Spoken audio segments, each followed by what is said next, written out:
जय हिंद दोस्तों, Nalanda IAS academy के इस करंट अफेयर सेशन में आप लोगों का स्वागत है। आइए स्टार्ट करते हैं। आज का जो टॉपिक है उसका नाम है हागिया सोफिया। इसे हाजिया सोफिया या हागिया सोफिया के नाम से भी जानते हैं। एक्चुअली ये एक टर्की में इस्तांबुल में जो है ये एक म्यूजियम है और इस म्यूजियम को हाल ही में जो है मस्जिद में कन्वर्ट कर दिया गया, इसको बदल दिया गया, तो इसलिए ये काफ़ी न्यूज़ में है। तो सबसे पहले इसके बारे में जानते हैं। हागिया सोफिया ये दो शब्दों से मिलकर बना हुआ है। हागिया का मतलब होता है पवित्र, हागिया का मतलब क्या होता है? पवित्र। और सोफिया का मतलब होता है विवेक, यानी कि पवित्र विवेक, यानी होली विजडम। और ये कहाँ पर है? मैंने अभी आपको बताया था इस्तांबुल में है। और इस्तांबुल कहाँ पर है? टर्की में है। तो ये ध्यान रखना है इसका। अब हम इसके बैकग्राउंड के बारे में बात करते हैं। हागिया सोफिया का जो हिस्ट्री है 537 AD से शुरू होती है। इसकी स्थापना जो है किसने की थी? बाइजेंटाइन एम्परर जस्टिनियन साहब ने जो है इसकी स्थापना की थी। रोमन एम्पायर के जो है उसके डिक्लाइन के बाद दो हिस्से हो जाते हैं। एक जो है ईस्टर्न एम्पायर जो है और एक वेस्टर्न एम्पायर कहलाता है। तो हम बात करेंगे किसकी? ईस्टर्न एम्पायर की। और ईस्टर्न एम्पायर जो है ये टर्की में इसकी स्थापना होती है। और जस्टिनियन जो हैं इसके काफ़ी महान सम्राट थे जिन्होंने इसकी स्थापना की। इसके जो आर्किटेक्ट हैं वो थे मिलेटस इज़दिरोस और ट्रालेस एथमियोस। ये दो इसके जो हैं आर्किटेक्ट थे। और इन आर्किटेक्ट ने जो है अपनी कठिन मेहनत से जो है विदेशों से जो है अलग अलग जगहों से जो है सामान मंगाकर जो है इसका निर्माण कराया। और जब ये चर्च बनकर तैयार हुआ तो ये क्रिश्चियन वर्ल्ड का जो है सबसे बड़ा चर्च हुआ करता था उस समय।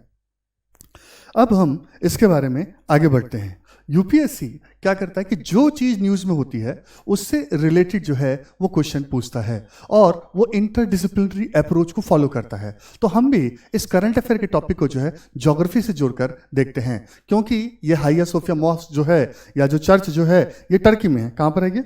टर्की में है। तो टर्की को जरा समझते हैं। टर्की के चारों ओर जो है जो समुद्र हैं उन्हें हम देखें तो सबसे पहला समुद्र जो आता है मेडिटेरियन सी आता है, यानी कि भूमध्य सागर। दूसरा जो आता है वो आता है एजियन सी, यानी एजियन सागर। तीसरा जो आता है सी ऑफ मरमरा। और चौथा जो आता है वो आता है ब्लैक सी, यानी काला सागर। तो ये चार सी काफ़ी इंपॉर्टेंट है। तो आपसे पूछा जा सकता है कि टर्की से जो है कौन कौन से सी जो है उनके बॉर्डर जो है टच होता है या वो शेयर करते हैं, राइट।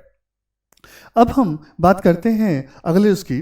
तो हुआ क्या कि सुल्तान महमद सेकंड जो कि इसको जीतने में कामयाब होते हैं और उन्होंने क्या किया कि कॉन्स्टेंटिनोपल को जीता। और कौन थे सुल्तान महमद सेकंड? ये जो है ऑटोमन एम्पायर के जो है रूलर थे।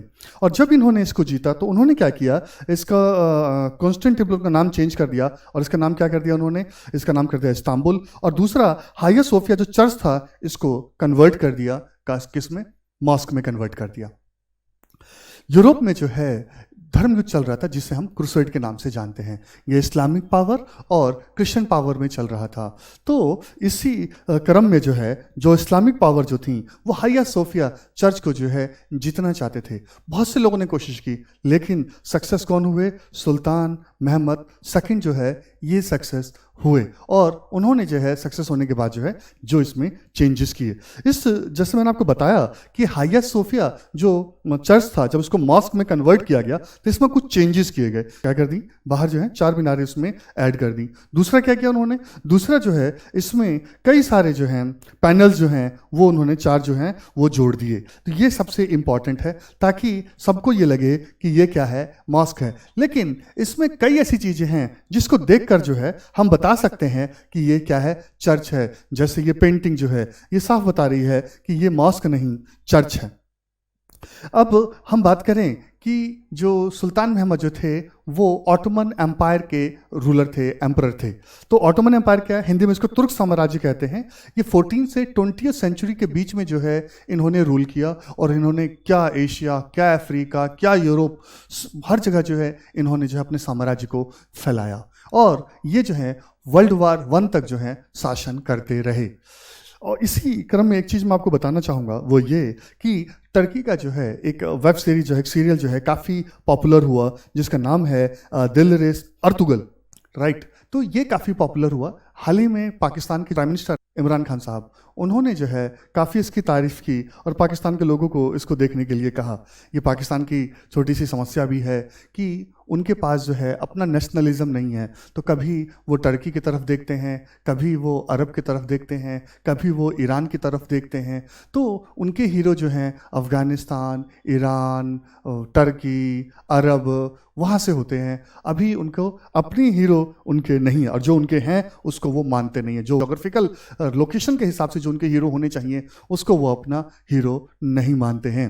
तो ये उनकी जो है नेशनलिज्म की काफ़ी बड़ी समस्या है। फिलहाल हम आगे बढ़ते हैं। तो जो ये ऑटोमन साम्राज्य था जो 14वीं सेंचुरी से आगे बढ़ा, जैसे मैंने आपको बताया कि वर्ल्ड वार 1 तक जो है ये चलता रहा। वर्ल्ड वार 1 आपको पता होगा ये 1914 से लेकर 1918 तक चला था। इसमें 2 ग्रुप थे। एक था एलाइड पावर्स यानी मित्र शक्तियां, और दूसरा था सेंट्रल पावर्स यानी कि केंद्र शक्तियां। एलाइड पावर्स में कौन थे? UK, USA, France. वहीं सेंट्रल पावर में कौन थे? Germany, Turkey, Austria Hungary. तो इस तरह से थे, जिसमें जीत किसकी हुई? एलाइड पावर्स की हुई और सेंट्रल पावर की हार हुई। और जब टर्की हारा तो उसके ऊपर जो है एक संधि लगाई गई जिसका नाम था ट्रीटी ऑफ सेवर्स। ठीक है, ट्रीटी ऑफ सेवर्स के थ्रू जो है उसको क्या किया गया? डिसइंटीग्रेट करने की कोशिश की गई। जो टर्की के रूलर होते थे उन्हें खलीफा कहा जाता था या कैलिफ कहा जाता था। तो कैलिफ जो होते थे पूरी दुनिया के सुन्नी मुसलमानों के जो हैं वो रिलीजियस लीडर होते थे। तो जब ट्रीटी ऑफ सर्विस के थ्रू जो है ऑटोमन एम्पायर को डिसइंटीग्रेट करने की कोशिश की गई, खलीफ के पावर को कमज़ोर करने की कोशिश की गई, तो इससे क्या हुआ कि पूरे विश्व के जो सुन्नी मुसलमान थे वो आहत हो गए, वो हर्ट हो गए, और उन्होंने कैलिफ को बचाने के लिए जो है एक मूवमेंट स्टार्ट किया जिसे हम खिलाफत मूवमेंट के नाम से जानते हैं। एक चीज़ आपको बताऊं वो ये है कि ये जो सवर जो है ये जो जगह जो है वो फ्रांस में पड़ता है। कहाँ पड़ता है? ये फ्रांस में पड़ता है। तो इसको देखें, ये काफ़ी इंपॉर्टेंट है। इसके यहाँ पता करें कि यहाँ कौन सी रिवर है, और इसका जवाब जो है आप हमें कमेंट बॉक्स में दें कि जो ये सवर जो जगह जो है ये कौन से रिवर के पास है फ्रांस में। एनीवे, हम इस टॉपिक को आगे बढ़ाएं। तो हुआ क्या कि पूरे विश्व के मुसलमान जो है आहत हो गए, तो इंडिया के जो मुस्लिम्स थे वो भी काफ़ी आहत हुए। ये एक इंटरनेशनल फिनोमिना है, बट इसका इम्पैक्ट जो है इंडिया में भी काफ़ी पड़ा, स्पेशली हमारे नेशनल मूवमेंट में। इसका नेशनल मूवमेंट पे इतना इंपॉर्टेंट योगदान है कि आप समझिए इस बात को कि जो मुस्लिम लीग जिसकी स्थापना जो है INC के, ठीक है, एक तरह से अगेंस्ट ही हुई थी, उसके रिएक्शन में हुई थी, राइट। तो मुस्लिम लीग जो INC के बिल्कुल खिलाफ था, लेकिन इस खिलाफत मूवमेंट की वजह से जो है मुस्लिम लीग और कांग्रेस ने जो है मिलकर काम करने का फैसला लिया। इसके बारे में जो है हम डिटेल में बाद में बात करेंगे।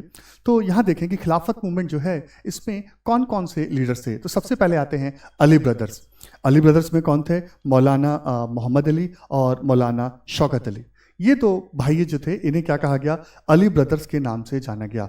जिसमें मैं बात करूं मौलाना मोहम्मद अली की, तो इनका एक अखबार था इंग्लिश में जो है वो है कॉमरेड, तो ये काफ़ी पॉपुलर हुआ।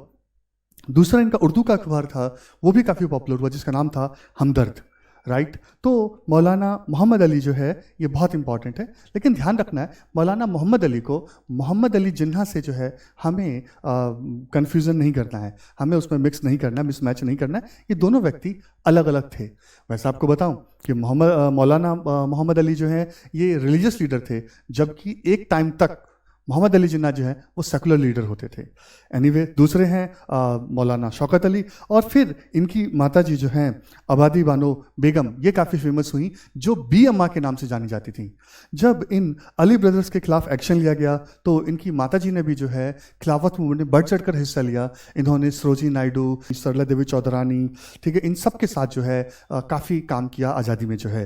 तो मैं बी अम्मा के बारे में एक बता सकता हूँ कि ये जो है जिन मुस्लिम महिलाओं ने जो भारतीय स्वतंत्रता संग्राम में बढ़ चढ़कर भाग लिया, उसमें बी अम्मा का नाम भी जो है काफ़ी अदब से, काफ़ी रिस्पेक्ट के साथ लिया जाता है। अब बात करें मौलाना अबुल कलाम आज़ाद की। मौलाना अबुल कलाम आज़ाद, इनकी मैं अगर बात करूं तो इनके रोल को अगर खिलाफत मूवमेंट में देखें तो ये बहुत बड़े लीडर थे। इनका एक अखबार भी है जो आप लोगों ने नाम सुना होगा, वो था अल हिलाल। यूपीएससी इसके ऊपर क्वेश्चन पूछ भी चुका है, तो ये काफ़ी इंपॉर्टेंट थे। दूसरी बात जो इंपॉर्टेंट है इनके बारे में वो ये है कि आईएनसी के जो हैं ये यंगेस्ट प्रेसिडेंट थे, ये भी बहुत इंपॉर्टेंट चीज़ है। तीसरी चीज़ जो इनके बारे में इंपॉर्टेंट है वो ये है कि ये आज़ाद भारत के जो हैं पहले शिक्षा मंत्री थे, और इनका बर्थडे जो है 11 नवंबर को होता है, और इस दिन को जो है इंडिया में education day, national education day के रूप में मनाया जाता है, राइट। तीसरे बड़े लीडर जो आते हैं वो हैं हकीम अजमल खान।